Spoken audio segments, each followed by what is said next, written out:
Hello, this is Reverend Don Lewis coming to you from the beautiful metaverse and more particularly from beautiful Danville, Illinois, homeland of the Correllian tradition, and welcome to Midday with Reverend Don. And as you know, if you follow this program, you can interact with me directly by typing your questions or comments into whatever platform you happen to be viewing this broadcast on, and they will appear here in my chat room and I will interact with you. And hello to Samantha in the chat room. It's good to see you, Samantha.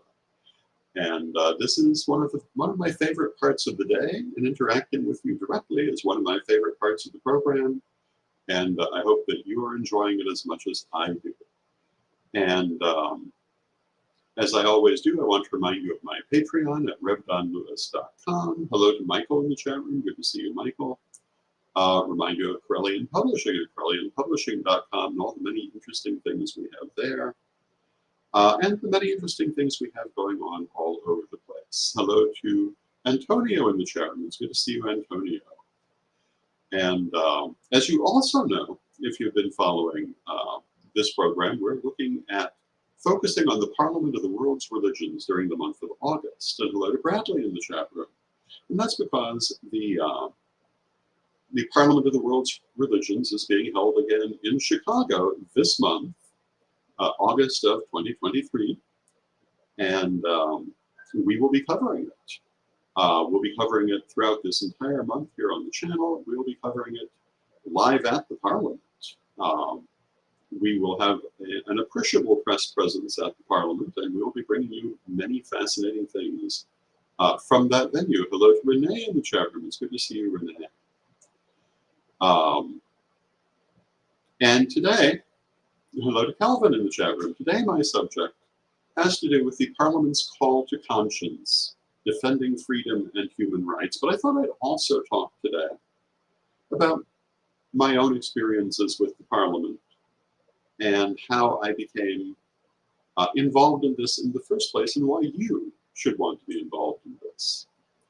Now, I first heard about the Parliament of the World's Religions as a modern occurrence in 1991, when Sir Ed Hubbard brought by a flyer for the Parliament because he was involved as a volunteer in the Parliament offices.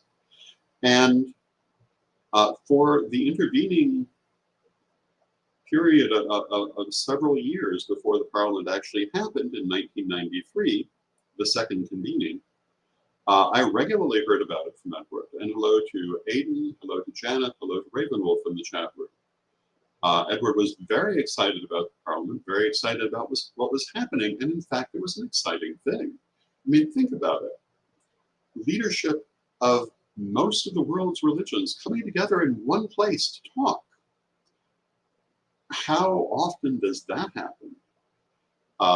The answer at that time was once every 100 years, because that was the only other time something quite comparable had happened. And hello to Magical Mermaid in the chat room. And in fact, in that time, most of the Chicago pagan community, because we tried to share this news with them, most of them had the same reaction. That's not possible. That could never happen. You must be making it up.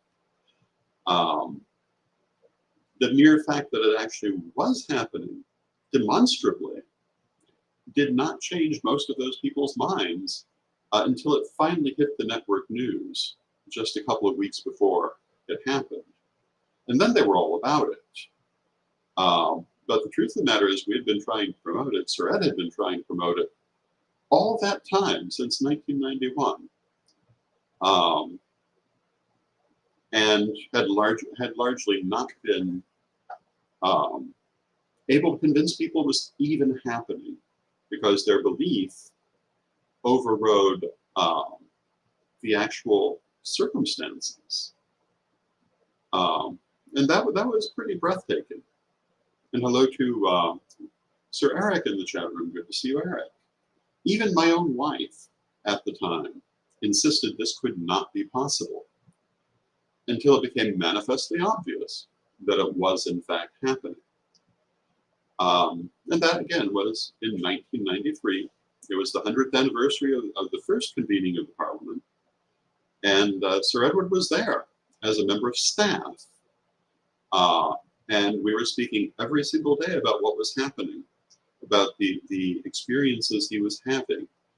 Um, and particularly some very profound experiences with the Honorable Olivia Robertson of the Fellowship of Isis, who was one of the 8 members of that original council and one of the 8 opening prayers. And I remember in particular that Ed, like most other people, was very confused for why she immediately left the floor after those opening prayers happened. It was only later that she told the story of how she was told there had been a threat against her life and security required her to leave for her own safety. But we've talked about that on another program. But Sir Ed was right there with a front row seat. And because of that, I also had effectively a front row seat. We talked every single day. I could not myself be there because I was the primary caretaker for my young son. My wife was working at that time. It was not possible for our household for me to attend. But I was there in another sense, and that is because my friends at the Covenant of the Goddess had included a large number of pieces of my artwork in their retrospective, which was published for the Parliament. So in a manner of speaking, I was present. And to this day, I have a copy of that booklet. I don't have it here in front of me, but we've shown it, I believe, I think in the retrospective of my career that we did earlier this year. And that was quite exciting to know that my work at least was represented. I didn't personally attend the Parliament until 2009 in Australia. And that's because, it was expensive to go to South Africa, to go to Spain, to attend the intervening parliaments. And we couldn't afford for both Sir Edward and I to go. And it was more important for him to go. But in 2009, I was able to go and finally see for myself what this event was about. And hello to Lynn in the chat room. It's good to see you, Lynn. And it really was a remarkable event. And I'd have to say that I could understand why Sir Edward had told me all this time how transformative it was, how exciting it was, how epochal it was. And to this day, I remember that event as much or more as any of the subsequent parliaments I've attended, and I've attended the subsequent parliaments. But that first one, I have to say, is the one I think that people remember. And why is it that way? Well, one of the reasons is to realize that, yes, there really are people from all of these different religions who don't normally necessarily come together to speak, to communicate this way, who actually are doing so, to be able to interact with them directly, and to be able to go to all these presentations of different religions' points of view. In Australia, one of the most exciting presentations was from the Ainu people about their religion and their culture. There were a number of interesting presentations representing Aboriginal religion and culture in Australia. There were fascinating Hindu and other presentations that I went to. I will admit I was more involved in the hallways, meeting and talking to people, but I did go to a number of fascinating presentations. Hello to Kazan in the chat room. And I have to say, it really is a fascinating thing. And every one of them, I believe, has been larger and more diverse than the one before. Now, of course, there are certain religious groups that don't come to Parliament because they don't want to talk to anyone else. But those who are willing represent a wide range of different religions. It's very worth coming to. And if it's not something that you're physically able to come to, our coverage will help bring it to you and give you a sense of what is happening. We have been covering the Parliament all the way back heavily covering it back to 2009, partially covering it even before that. In 1998, the parliament was held in South Africa. Laura Jane's daughter, an archpriestess of the Fellowship of Isis, and also a Corellian priestess, made it possible for Edward to attend that parliament as a representative, not only of the Pagan Interfaith Embassy and the Corellian tradition, but also the Fellowship of Isis. And there are videos from that parliament. Sir Ed also attended Barcelona, which was the following parliament, but was unwell during the vast majority of that event. And so there is not that sort of coverage from there. But every subsequent parliament we have tried to cover as heavily as we can. I remember in Australia, we were live broadcasting from the hallways with whoever was willing to talk to us and sit down. It was radio broadcasting because that was in keeping with the technology of the time. Audio was possible, video would have been beyond what we could do then. But, you know, at the last in-person parliament, we were doing lots of actual video presentations live from the hallway, live from the floor. And, you know, I have to say one of the most interesting things, one of the most interesting artifacts of the parliament, in my opinion, is your voice. And this is a book that was brought out by Eschaton Press, edited by Sir Edward, dealing with the Your Voice magazine, which was printed during that second convening of the Parliament in 1993. You represented not the churches who were there, but the ordinary people who were attending and their feelings and reactions. And it represented them in a way that has never happened since. And it's a fascinating book. If you have a chance to get a copy, I recommend it. And there will be copies, I believe, at this Parliament. So these are some of my experiences of the Parliament. Each Parliament has had a slightly different focus depending on where it is in the world. Certain religious groups, because of the expense of world travel, have been more strongly represented in one place than another. Native Americans, for example, will certainly be more represented in Chicago, as they also were in Toronto and Salt Lake City, than in Australia or Barcelona. And similarly, religious groups that are geographically closer to Australia were more represented there. So each one has its own flavor. Indigenous European pagans were more heavily represented in Barcelona, for example, than most other places. African traditional religions were particularly strongly represented in South Africa when the Parliament was there. So if you've gone to one, that doesn't mean it's like every other, because different people are able to come because of the finances of world travel. People do come from all over the world to all of them, but it's not the same people. Magical Mermaid says that they would love to see the event's program. The program is usually at least an inch thick. And there's so much programming you cannot attend it all.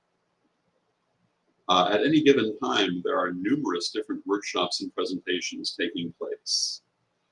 And it may be that you would like to be at all of them, but that's not possible. You have to choose what you most want to see because there's so much happening. And there's hardly a moment when nothing is happening. Each evening there is a plenary session, for example, one of which is the Concert of Sacred Music, which I think is my favorite program of all of them each year. Ravenwolf asks if I would say that Parliament helped me to write comparative religions. I suppose I'd say in some ways, yes. I would say even more now, because that was many years ago. If I were to rewrite it, I would say Parliament would be a much stronger influence on some aspects of that. It has certainly influenced how I look at certain religious issues, particularly around interfaith, presentation, dealing with other groups and people. And I think if you want to know how to interact with other religions, this is a great place to really come to understand the best ways to do that. The Magical Mermaid says that they would love to see me do a program on my favorite books, and at some point I will do that. But these are some of my memories of Parliament, some of the things that I would say about Parliament. Another thing about Parliament is they also have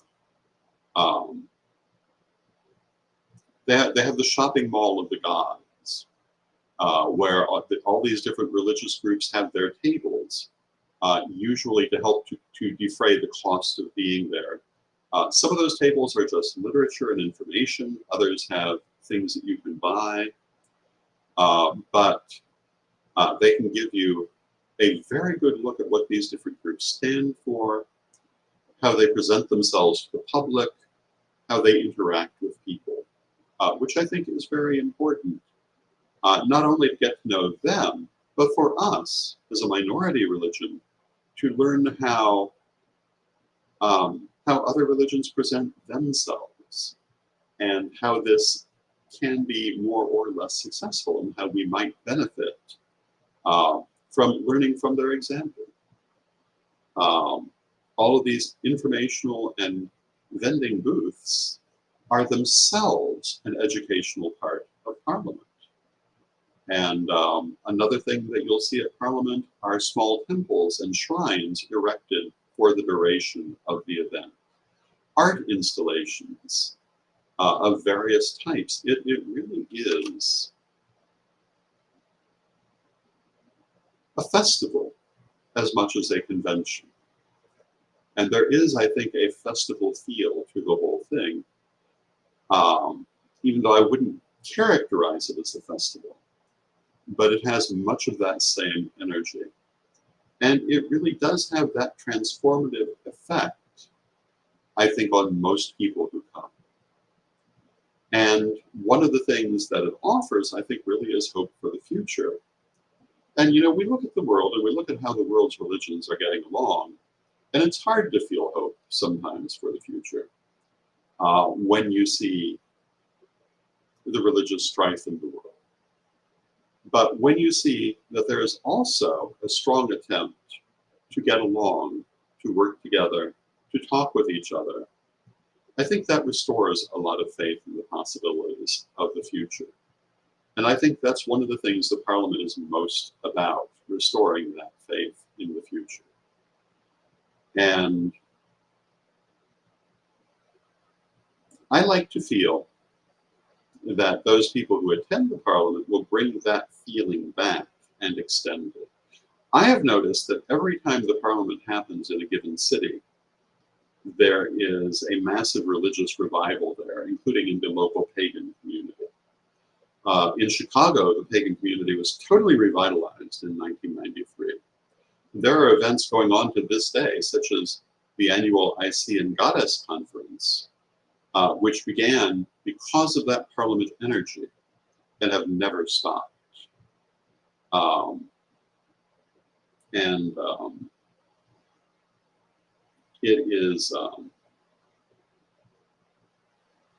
It is an energy to bring forward with you after the Parliament.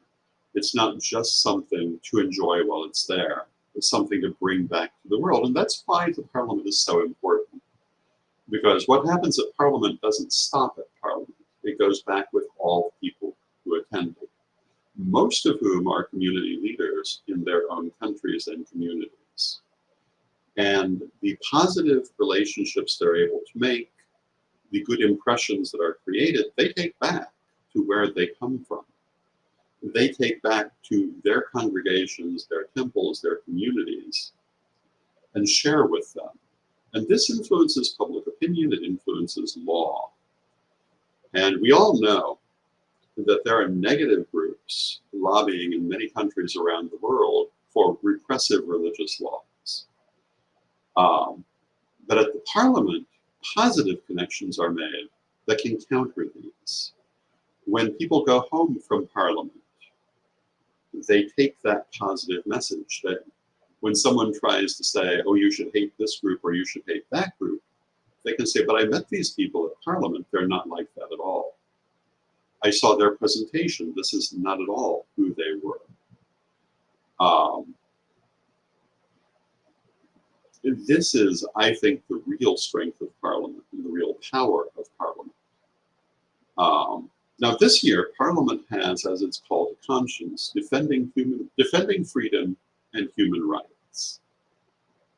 And I don't know how well I would say Parliament has done in advancing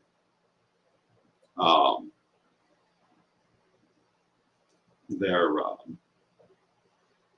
social agendas, but in advancing good relations between religions, I think they've actually done a very good job in many parts of the world.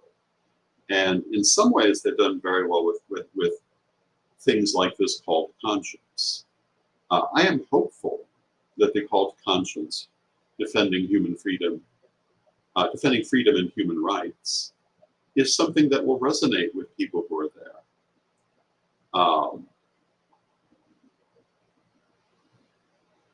And it has been pointed out already that there is a relatively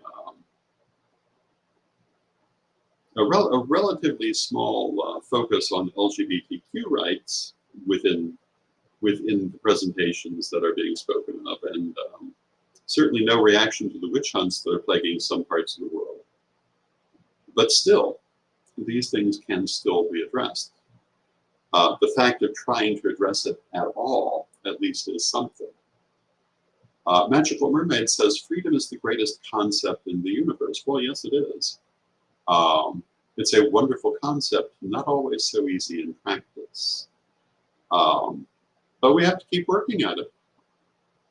We have to keep working at it and trying to make that better world that we want to see. And how do we do that? We have to ourselves be the change we want to see. That famous saying from Gandhi is one of my most favorite sayings, and I believe that it's absolutely true. In the end, you must be the change you want to see.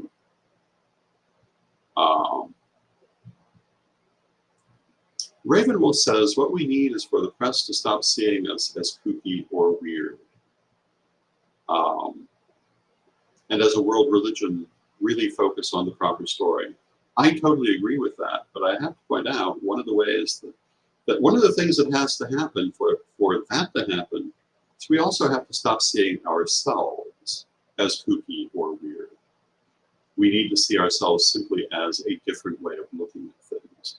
I often, when I hear people using phrases like weird or odd to describe themselves as pagans, I often object to that. That's not how I think we should see ourselves. We can't really criticize other people for portraying. It's the way we portray ourselves. We have to change how we portray ourselves. If we say, well, we're all crazy here, well, how can we be surprised if people then say we're crazy? It seems to me we need to focus on the fact that we are people like everybody else, and we happen to hold some views that are different from what some other people hold. Most of our views aren't even particularly controversial.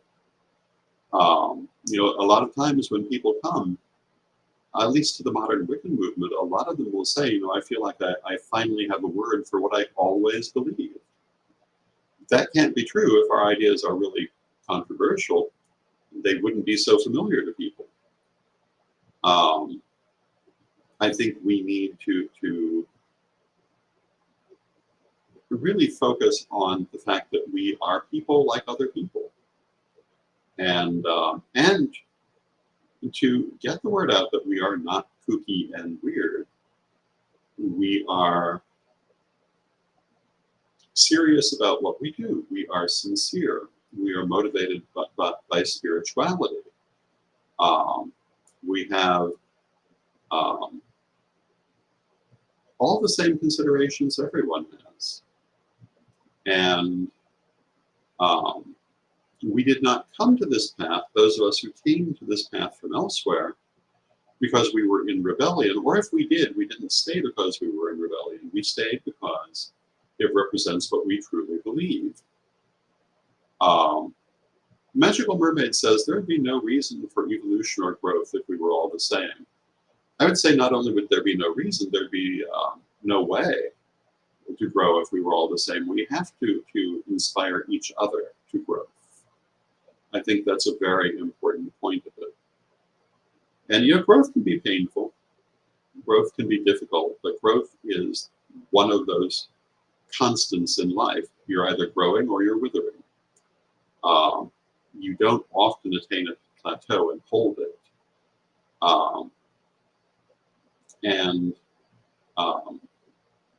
Change is that one constant we always see. And ideally, that change is growth. And I think we must all embrace growth wherever we find it. And the Parliament is a wonderful place to grow. And I think it's growing the world. And so those of you who are going to Parliament, and I know that many of you are, I hope that you will embrace that message while you're there. I hope that you will be part of that growth, part of that positive change in the world. I have always tried to be part of that positive change in the world. I'm not going to say I've always succeeded. That would not be true. But I have tried. And you will have the same experience. You won't always succeed. That's part of being human. But we must always try. And I think that that is part of the message of Parliament. The reason they keep coming back with the next convening of the Parliament is because they're always trying to build that better world. And I think we need to be partners with them and each other in that attempt to build a better world. So with that, I see we've come to the end of our half hour. I hope you have found these comments helpful. I love spending this time with you. Thank you all for being here with me. And I will be back tomorrow. And hello, Serenity in the chat room. I love spending this time with you. I love all of you. And let us close with our prayer, as we always do. Divine Mother Goddess, Divine Father God, beloved ancestors, we ask you to be with us and to help us to be that change we want to see. Help us to embrace our highest good and to pursue it as we go forward. Help us